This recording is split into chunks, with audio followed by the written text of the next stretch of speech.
And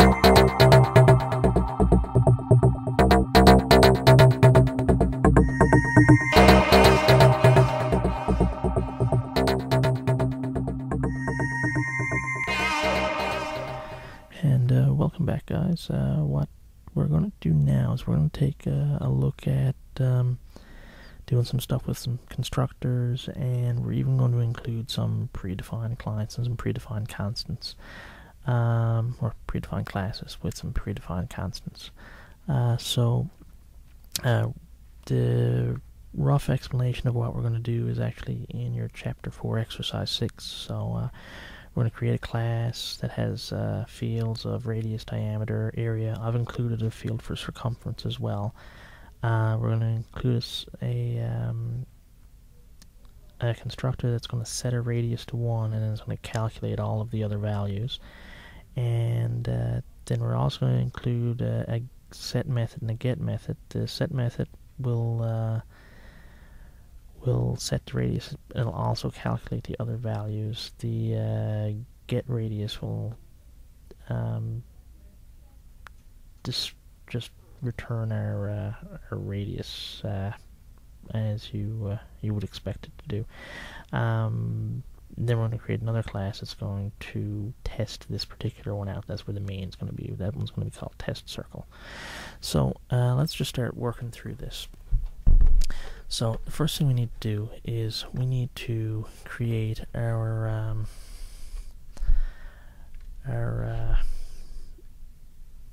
variable members of our class. So we're going to have private, double, radius, diameter, area,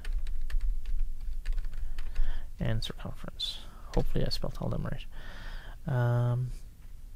So the first thing we're going to do is we're going to create our constructor. Now, your constructors, and we're just going to do a default constructor for right now. Our constructors are always built to be exactly the same as our class name. So whenever the class is initiated, the constructor gets called. What we're doing here, radius is getting set to be 1. The other thing we're going to have to do here is we're going to have to calculate the rest of our fields. Now, for us calculating the rest of our fields, I'm just going to pop the information in there really quick, is we're setting diameter by saying diameter is equal to 2 times the radius. We're setting our area to be pi. This is an example of a static constant that the math class provides for us. And we're going to multiply that by our radius to the power of 2. Again, this is a method from our math class. We could just multiply it by radius and then multiply it by radius again. That would have been fine as well, but I figured since we're doing this, I'd show it this way. Normally for something squared, I would probably just multiply it by itself twice. The circumference is going to be math pi times the radius times 2 instead of having the squaring going on. So that'll kind of set our values. From here, what we need to do is we need to create our public void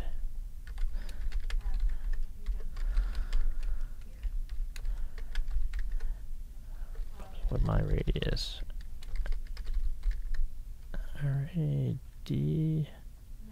radius, that's right. Okay, and here radius is going to equal my radius, and again we're going to have to take these values and pop them in there.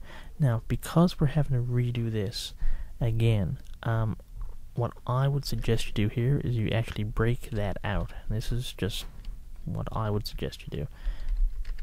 I'm going to create a private function called calculate circle CIRCLE circle calculate, and you'll see why I'm doing this now in a second. Now, by me doing this, instead of up here in my circumference, or in my first constructor, all I have to do is just call my function here. And when I do, or my method here, I don't have that spelled right. Make sure I spell these correctly here.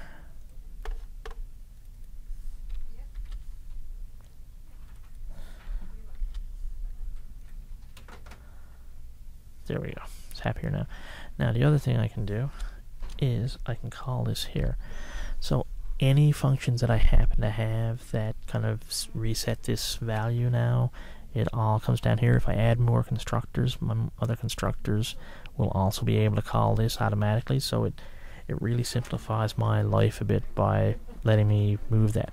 Now, because we don't want other people from outside being able to run this particular method, that's why we have it set to a private method. So that means it's a method that's only used by member functions inside of this class itself. Okay, so other than that, we need to do a get radius function. Our get radius function is just going to return. It's going to return our radius, and that's it. So it's really not going to do much. We're actually not even going to use it that much. I'm going to do one final function here, or method here. You'll notice I keep calling them functions. That's a little too old school for this sometimes. And what I'm going to do is I'm going to add this print information, and this is just going to print the various information from the from our member functions. And this again is just to make my life a little easier as we move forward. So from here, I'm going to come over and I'm going to go to my test. Oh, I keep closing that one. Hang on now. Make my circle one my main project and open it up. So for my test class, what I want to do is I want to use 3 different circles. So I'm going to use circle A, circle B, and circle C. I want to set one of them to be smaller than the default. I'm going to set one of them to be larger than the default, and I'm going to leave one of them being the default. So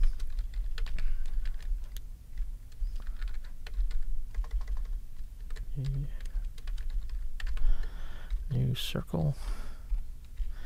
Now to save me typing, I want to do it this way.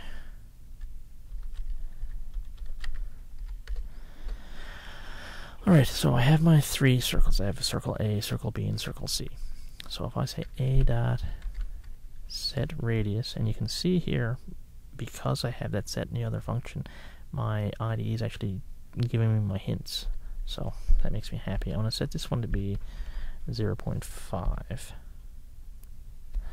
I want to do B dot, and notice all the things that are associated with it actually are there, but my private one, my calculate one, is not, because I set it to be private. So where am I? Set radius. So I'm going to set that radius. I'm going to set this one to be 10. And we're not doing anything with the other one. So now what we're going to do, we're going to do a system.out.print for circle A dot A print information. So, and we're going to do the same thing for the other ones now too. And again, this is me being a little bit lazy and not wanting to take forever typing while I'm talking to you guys.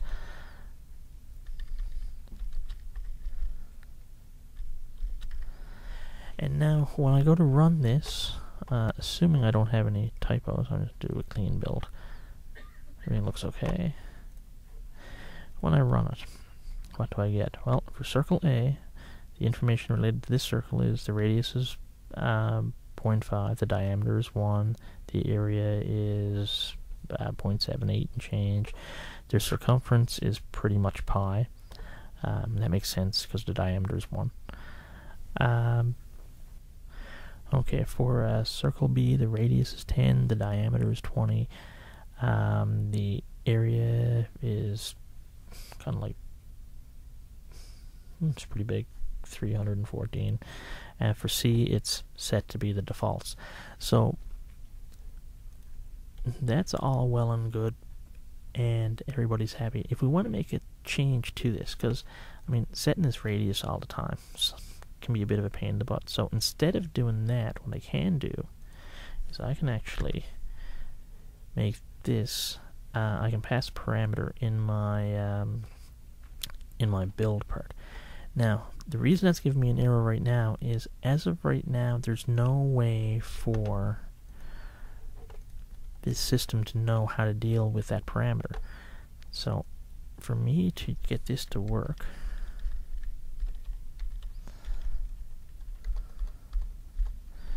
what I'm doing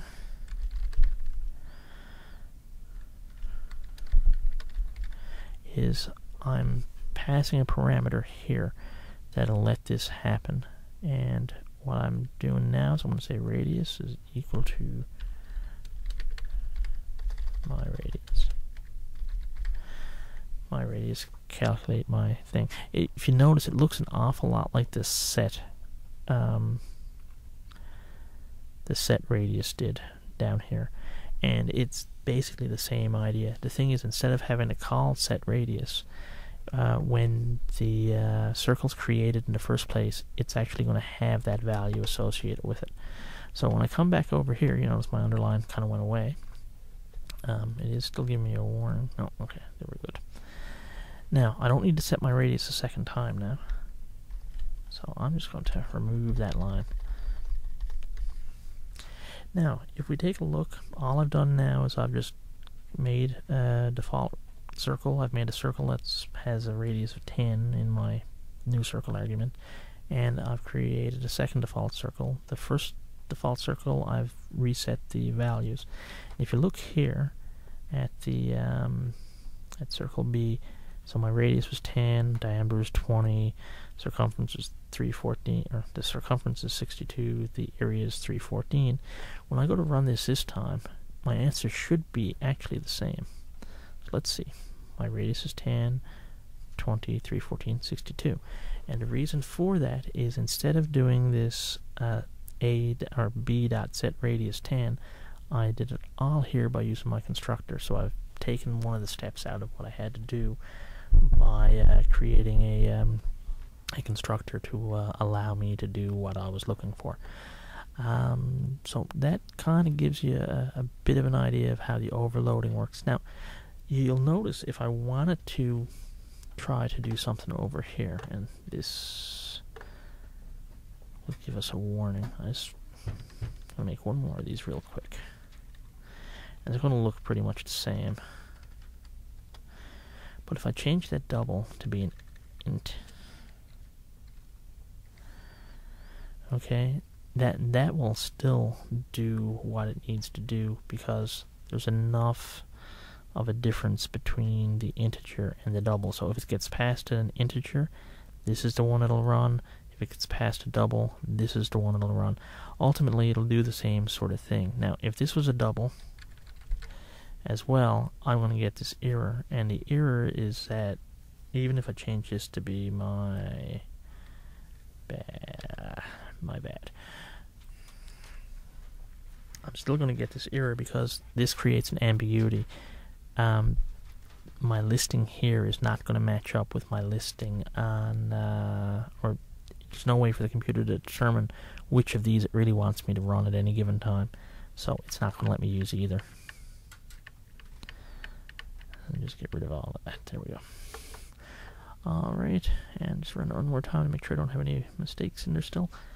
And that kind of sums up some stuff with using a constructor, passing values with your constructor, and some of the things you can do to kind of make your life easier if you have to do an action in a constructor that might have to be done somewhere else.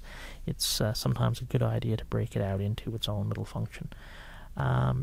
Also, it does point out that a good reason why you'd want to use a private method call, because you wouldn't want this to be able to happen outside of your class, because that's really just some kind of that's the word I'm looking for. That's sort of kind of like a bookkeeping thing that's just internal to that class, and it doesn't make sense outside of that. And that's about it. So hopefully that helps keep everyone on the straight and narrow, and I'll talk to you guys again soon. Bye for now.